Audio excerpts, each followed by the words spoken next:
regarde aujourd'hui ce qui se passe en Europe, beaucoup de Français, en tous les cas, ont envie de plus de souveraineté. On aura le bol de l'Europe. On aura le bol de toutes ces normes, de toute cette politique pourrie en fait qui rend malheureux, qui nous enferme dans des normes où notre espace de liberté a disparu.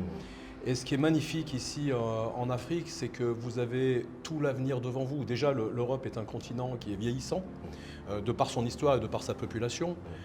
Vous avez la chance d'avoir une histoire qui est très riche, très mal connue.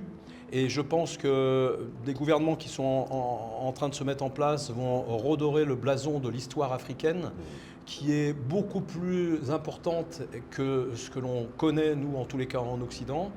Et puis, surtout, vous avez une population aujourd'hui qui est extrêmement jeune. Vous avez un continent qui est grand. Vous avez les cartes mondiales sont en train de s'inverser, c'est-à-dire qu'effectivement, cette hégémonie occidentale est en train de se fracturer un petit peu dans tous les sens. Et il va falloir que ces nouveaux politiques soient audacieux, courageux et n'hésitent pas à faire des pactes gagnant-gagnant avec tous les pays ou continents qui vont dans le sens de l'évolution, de la construction et pas de la monopolisation. Au contraire, c'est remettre des compétences en place, faire évoluer les conditions de vie du peuple et surtout mettre aussi la population au travail et que ce travail soit rémunéré de manière correcte. Donc il y a un gros travail à mettre en place. Il faut imposer un changement de paradigme.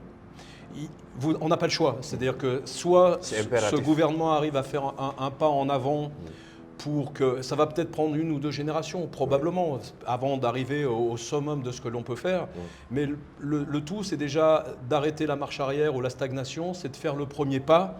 Et c'est tous ensemble, avec la population, avec la jeunesse et un gouvernement que l'on a envie de suivre, à qui on a envie de donner de notre temps, de notre énergie, de pouvoir faire ce premier pas pour que les autres puissent suivre derrière.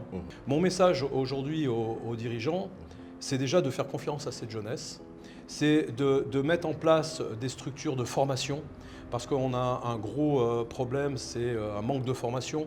Il y a beaucoup de gens qui n'ont pas été à l'école ou qui n'ont pas fait de formation, donc on a un gros travail, que ce soit dans le public, même dans le privé, de formation pour que cette jeunesse puisse accéder à une formation correspondant à une activité dans laquelle elle veut faire.